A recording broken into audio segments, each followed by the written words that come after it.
Question है what is the nature of a distance time graph for a uniform और non uniform motion of an object. जो nature होगा distance time graph का वो uniform non uniform motion में कैसा होगा। यूनिफॉर्म मोशन के अंदर हम बना चुके हैं ऑलरेडी। तो डिस्टेंस टाइम ग्राफ का नेचर होता है वो स्ट्रेट लाइन होता है, और नॉन यूनिफॉर्म मोशन के अंदर जो डिस्टेंस टाइम ग्राफ का नेचर होता है वो कर्व होता है। तो पहले थ्योरी लिख लेते हैं, फिर उसके बाद पहले ग्राफ बना लेते हैं, फिर इसकी थ्योरी लिख लेते हैं।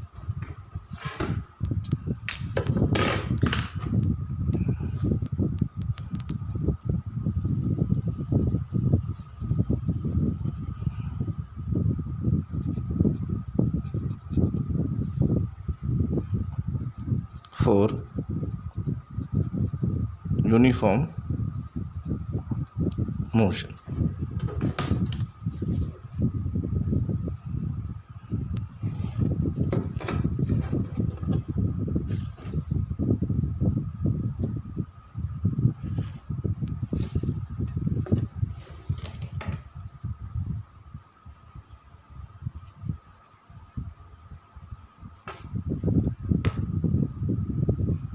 तो डिस्टेंस टाइम ग्राफ के अंदर जो हमारा पाथ बनता है वो स्ट्रेट लाइन बनता है, यानी जो ऑब्जेक्ट मूव करेगा वो स्ट्रेट लाइन में मूव करेगा। और नॉन यूनिफॉर्म मोशन के अंदर लिख लेते हैं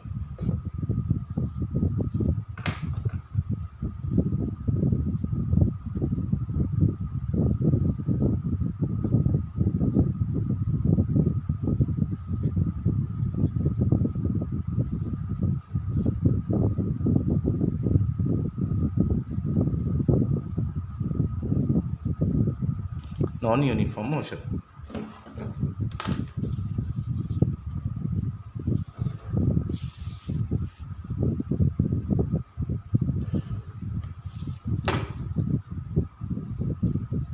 इस केस में जो हमारा ग्राफ बनता है वो कुछ इस टाइप से बनता है। ये साइड में लिख लेते हैं हम, ये है हमारा डिस्टेंस और ये है हमारा टाइम।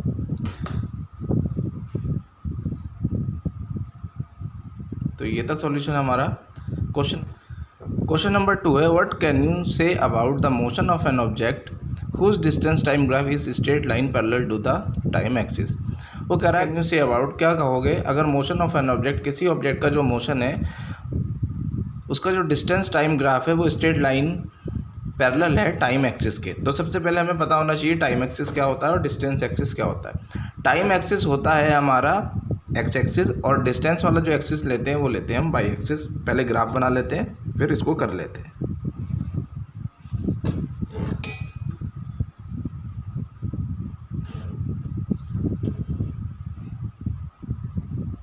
ये होता है हमारा टाइम एक्सिस और ये होता है हमारा distance axis.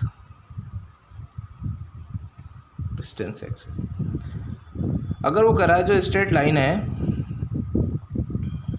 Object whose distance time graph, distance time graph में कोई ऑब्जेक्ट है अगर वो पैरेलल है किसके, टाइम एक्सिस के, तो उस कंडीशन में हम क्या कहेंगे। तो अगर हम बना लेते हैं ये हमारा पैरेलल टू बना लेते हैं, पैरेलल टू टाइम एक्सिस, मान लो ये कोई ऑब्जेक्ट है पैरेलल टू टाइम एक्सिस है। तो पैरेलल टू टाइम एक्सिस के केस में यानी जो ऑब्जेक्ट है डिस्टेंस है वो कांस्टेंट है यानी सेम है। जैसे जैसे टाइम बढ़ता जा रहा है लेकिन ऑब्जेक्ट अपना डिस्टेंस चेंज नहीं कर रहा। जब ऑब्जेक्ट अपना डिस्टेंस चेंज नहीं कर रहा तो उस कंडीशन में जो ऑब्जेक्ट है वो एट रेस्ट पर है। तो हम लिखेंगे ऑब्जेक्ट एट रेस्ट और स्टेशनरी।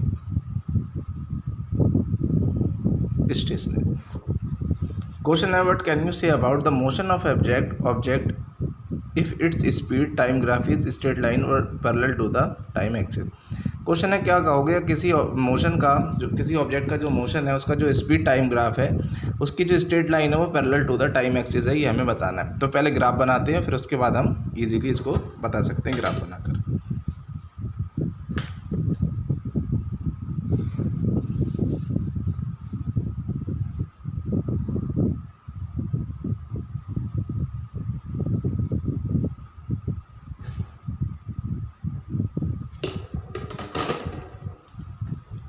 तो ये होता है हमारा टाइम एक्सिस, जो एक्स एक्सिस होती है वो हमने टाइम एक्सिस लेते हैं, और जो डिस्टेंस होता है वो हम वाई एक्सिस, यानी ये हमारी डिस्टेंस एक्सिस है। अगर कोई straight line parallel to time axis है, एक स्ट्रेट लाइन बना लेते हैं जो पैरेलल टू, ये एक स्ट्रेट लाइन है जो कि पैरेलल है किसके, टाइम एक्सिस के, उस कंडीशन में हम क्या कहेंगे कि इसका कंक्लूजन क्या होगा।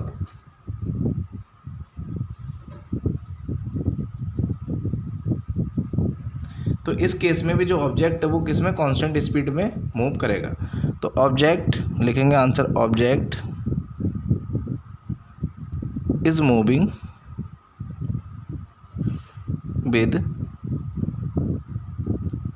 Constant speed. ये डिस्टेंस नहीं, सॉरी वेलोसिटी, यानी डिस्टेंस टाइम ग्राफ बनाएंगे यहाँ, डिस्टेंस नहीं स्पीड टाइम ग्राफ है, स्पीड टाइम ग्राफ यानी वेलोसिटी टाइम ग्राफ। अब वेलोसिटी ना तो ये हमारा टाइम जैसे जैसे बढ़ता जा रहा है, लेकिन वेलोसिटी जहाँ है वहीं है, ना तो वेलोसिटी इंक्रीज़ हो रही है ना ही डिक्रीज़ हो रही है। तो इस केस में जो ऑब्जेक्ट है वो कांस्टेंट स्पीड, यानी उसके पास स्पीड जो है वही है, ना तो स्पीड घट रही है ना ही स्पीड बढ़ रही है, जैसे जैसे टाइम बढ़ता जा रहा है स्पीड सेम है।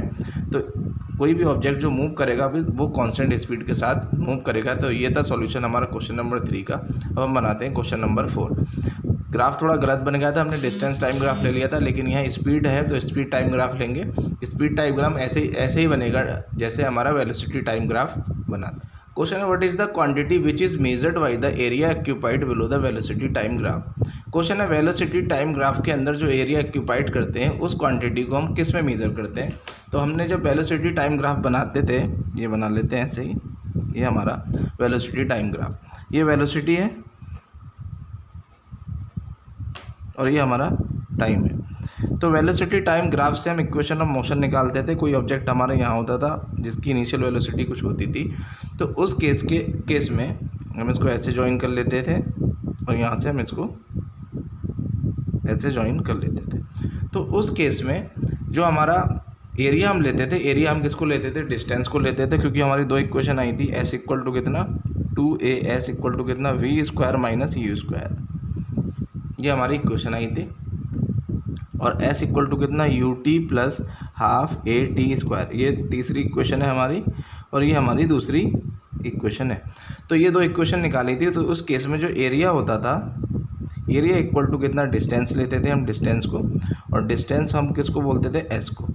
तो क्वांटिटी क्या थी हमारी, सीधे सीधे हम बोल सकते हैं, ये s ले लेते हैं, डिस्टेंस इक्वल टू कितना s। तो what is the quantity which is measured by the area occupied below the velocity time graph. Answer होगा डिस्टेंस। तो आंसर लिख लेते हैं, कैसे लिखेंगे, द क्वांटिटी, पूरा क्वेश्चन उतारेंगे फिर लास्ट में आंसर लिख देंगे। The quantity of a distance,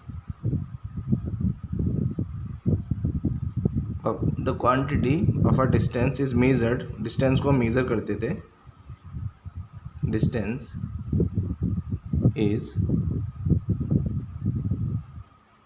measured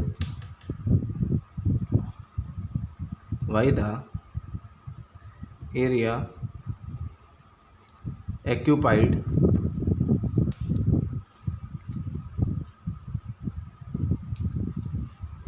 occupied below the velocity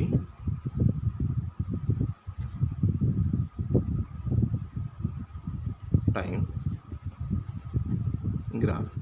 तो ये था सॉल्यूशन हमारा क्वेश्चन नंबर 4 का।